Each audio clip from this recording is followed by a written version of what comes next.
Welcome to a teeny tiny little shiny bonus episode of Septic Shock Road Trip. It'll be the briefest show we ever do, I suspect, unless some huge tangent comes along.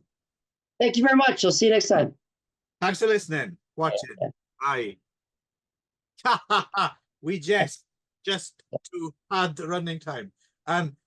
Yeah, so we talked Don Dohler last time and the time before that, and we talked Blood Massacre, and it turns out Blood Massacre was remade in 2001 as Harvesters. So this is just a little bonus between treading water a little bit, because I think the next episode might be a little bit later than usual, where we will be returning to Maryland, but not Don Dohler. We'll be talking a couple of other films. But well, if you insist, Ron, we'll do the entire Don Dohler. Finally. We're going to the straight-to-video era. How about them apples? Yes, here we go.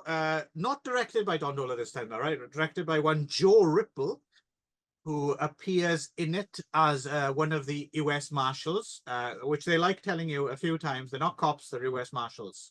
They like to point this out. Actually, it did pique my interest a little bit, because I was slightly interested then in things like jurisdiction and stuff like that, which I will look up. I didn't have time to look it up for this, but is that something you know about? Or No, I just thought they were doing that because they didn't have any police officer uniforms. So we'll put them in regular clothes and then say they're the U.S. Marshals, because maybe they're more plain clothes people, I would assume. That's what I thought the reason was. Are Canadian Mounties, do they serve the same position as marshals in Canada? Because they're not police, are they? They're Royal Canadian Mounted Police. They are police, but they're more like federal police. But they're not FBI federal either, are they? To be honest, I don't really know. I've never even really seen a Mountie. They don't really have Mounties in the cities. They're kind of more in the Really? I think maybe in the prairies and stuff. It's not bright red men riding mooses down the middle. No, we just have regular police. To be honest, I mean, Mounties are sort of like kind of like a symbol of Canada, but to be honest, I don't know where they actually are or what they work or what they actually do, because we just have regular policemen where I'm from, so I don't really know where they are. To be honest, there's a little bit of my own kind of ignorance there about my own. I'm starting to doubt that you're actually a Canadian, Ron. You've not seen any David Cronenberg films. You've never seen a Mountie. I've never seen you eat syrup. I love syrup, yeah. And I don't ever hear you, oddly enough, I never hear you say "a" at the end of sentences. So you can't be Canadian. I reckon you're from Wisconsin or something. Yeah. Or Detroit. Yeah. Me and the Mounties, we like to eat Tim Hortons, eh? Yeah, no, you're not cutting it. Yeah. I think I've just been out of Canada long enough that I've kind of lost my Canadianisms, at the very least, to some degree. I used to say "a" lot, actually. Although, to be fair, I realize that I've been out of Canada almost half my life now. So we've spoken about this before, right? I think as well, there's something about the Canadian which is easy. Canadians assimilate well, right? Would that be safe to say? Yeah. They don't necessarily have the strong stench of the ugly American about them, right? Right. Yeah. So. Apologies to ugly Americans with strong stenches. So this is pretty much a see earlier episode for details. Blood Massacre. Right. It's pretty much a bit for those. I will say that I don't really usually listen to you that much, so I actually didn't know this was a Blood Massacre remake going into it.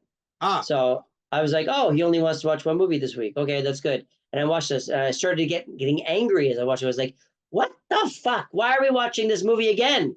You're cheating now. You're just making me watch the same movie twice now. Well, weirdly enough, you don't listen to me. You obviously don't listen to yourself either, because you brought this up last time. You were talking. Oh yeah. Well, you were slightly wrong. You were in. So this is also a bit of housekeeping. It's impossible. You said that Blood Massacre. You said something about like how they remade it, and that's what we were watching, and they threw the original version away or whatever. And then you figured out, oh, hang on, no, I'm actually talking about Harvesters, which is the remake. Oh, okay. Yeah. Don't remember that at all. So written and directed by, like I said, Joe Ripple, who later co-directed a film with Don Dohler, Dead Heat, in 2007. So again, there's a gang, right? They're looking for a heist to pull off. In this case, they've done a gender switch, so they're led by. Turns out she's a veteran of sometimes. She's a Marine, right? We know she's a Marine because she says "Semper Fi, motherfucker." Therefore, she's a Marine, and she leads this bunch of no-gooders, including a junkie, around looking for something. They were weird bunch because they're looking for a bank to rob, so they hide out in the woods. Like I didn't understand this group at all. I mean, there's supposed to be this like really tight group of criminals that have been eluding the U.S. Marshals for months. They've been on their trail for months, and they keep eluding them. But they're like, they can't make a cleaner decision. They end up robbing a convenience store for $37, and then one guy can't get off the fact that he wants a fix, and then they're fighting each other, and one goes into a strip bar and stuff like that, and the rest of them are all like, "Why are you going in there?" And they're just fighting. I was like, how could these people not have been caught within 5 minutes? Never mind eluding the police for months, right? So slight upgrade. They at least they robbed a liquor store, which probably has a bit more money in the till in the video shop they ripped off in the in Blood Massacre. Right. And yes, as per the other film, they carjack this chick. They go back to her house, and it turns out, of course, her whole family are killer cannibals. The twist in this one, though, is this time the patriarch is good old George Stover is back. Hey, Don Dohler. Except now he's the cannibal rather than he's the dad. The fighter guy. Yes, which is more believable, right? I think. Also, an associate producer. I found out as I was looking this up, I didn't realize there's a whole documentary about George Stover called "No Stopping the Stover." So really, yes, I must see this documentary. This is a must see for me. "No Stopping the Stover." That's a great time because I want to know because I only know George Stover from hanging out in the woods in Don Dohler films and turning up in some John Waters films. So I want to know what's "No Stopping the Stover." Yes. Anyway, the slight difference this time is that the family also sell the bodies or something to someone, right? Because he mentions at some point, like, they're harvesting them, right? So they're harvesting their organs and on the black market to some. Yeah, so that's a little different, and there's a slightly different twist ending, but it kind of plays out pretty much the same as Blood Massacre.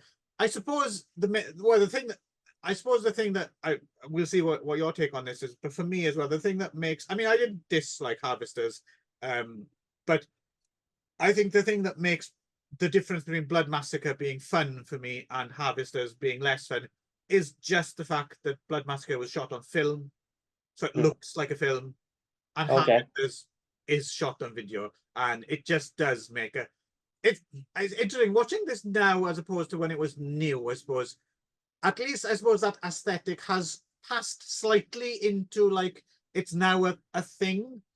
The straight to video, 90s, early 2000s look is a thing as opposed to just going blah. I mean, it's still kind of blur, but it has a historic blur, so it's less blur than it would have been when it was new, right? I probably enjoyed Harvesters more in 2024 than in 2001. Not much, but a little bit, right? A little bit. Right. So for me, that's the only difference really that makes Blood Massacre. I mean, I could watch Blood Massacre again. I'm probably not watching Harvesters again. But what do you think about all this, Ron? Are you on the same page or? Yeah, I think I think in general there is the updates were better than in Blood Massacre, but like in terms of like the casting and then the changing of this, I wish the criminals were a little bit more tighter or more interesting, but less stupid, I think, whatever. But I think George Stover as the head of that family worked better, in general. I thought the script was in general tighter. I think that they took the Blood Massacre and they ironed out the script problems. And so I thought it was a clearer movie in terms of the storyline. Right. Because I thought Blood Massacre was a little bit all over the place sometimes, right? So but so I did think it was a clearer movie, but the thing that turned me off, not shot on video versus the shot on whatever, was that it was the CGI. The CGI helicopter that lands. Yeah. Well, the CGI, like the blood shots, and they obviously it was just like painted on like bullet holes, and just like all the blood was obviously just like painted onto the actual film and stuff, which is, I don't know, it looks so cheap, like so fake, like it just looks like a cartoon. And it's just like, why not just use practical effects? You know what I mean? So I just feel like it can't be that much less expensive to do those CGI versus the practical effects. So I think the practical effects just works better in this type of movie. I think absolutely. So. Yeah. But having said that, they're talking about how things kind of, you know, what's the line in Chinatown about even prostitutes and politicians kind of gain a certain amount of I butchered that line, but you know what I mean. Prestige as it gets older, right? Like everything becomes respectable. Or something like everything becomes respectable, even politicians and prostitutes, something like that. It's one of the great lines of Chinatown, which I'm ruining. But it's funny how I agree with you, obviously practical effect, but still there's something cartoonishly see-through about this period of very cheap computer graphics.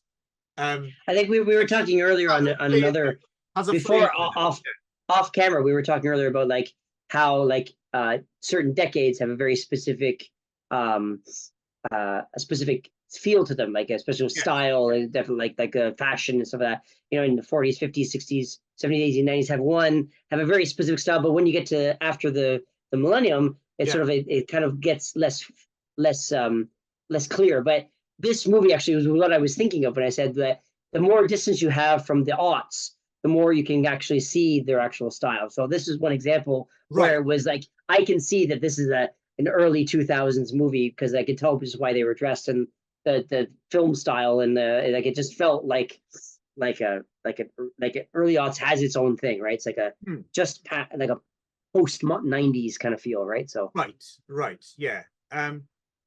But yes, it's interesting how these things do. I for me at least, I definitely, not that I really loved Harvesters or anything, but I probably had more patience for it now than if I'd have seen it as a hot new DVD release, right? Like I probably wouldn't have even well, I've never seen it until now. I didn't give it the time of day, right? So that's kind of interesting. I mean, I've seen worse as well. To be fair, I've seen much. Yeah, I've seen worse, and I've seen worse for this show. So, but yeah, I mean, it was more like, and we're still more on the East Coast, and we haven't even gotten down to like New England yet. I mean, so yeah, but yeah, definitely yeah, I didn't need to see it, but it was fine. It was okay. Yeah. But do you see what I mean about that? I mean, it's interesting to.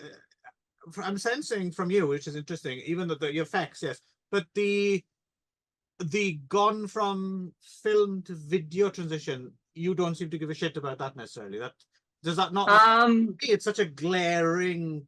Well, yeah, it's very different, but I think that's part of what I was talking about, like the early 2000s or the aughts kind of aesthetic, which is that kind of like, you know, box, you know, like whatever that aspect ratio is, you know, the box and stuff, and then that kind of film quality. It just I've just come to associate it with the early 2000s kind of film and stuff like that. So it's but big films wouldn't have looked like this. So the film, well, yeah, I mean, like low budgets though, right? So I mean, they're all like that. So no, I was just surprised because for some reason I thought you didn't watch a lot of this crap back in the day, but obviously you did. That you were familiar with the low budget look. Right. Yeah. Sure. Yeah. Okay. Yep. That is it. We managed to stretch it out to 15 minutes almost. That's wow. Not bad. More than I expected. Anyway, yeah.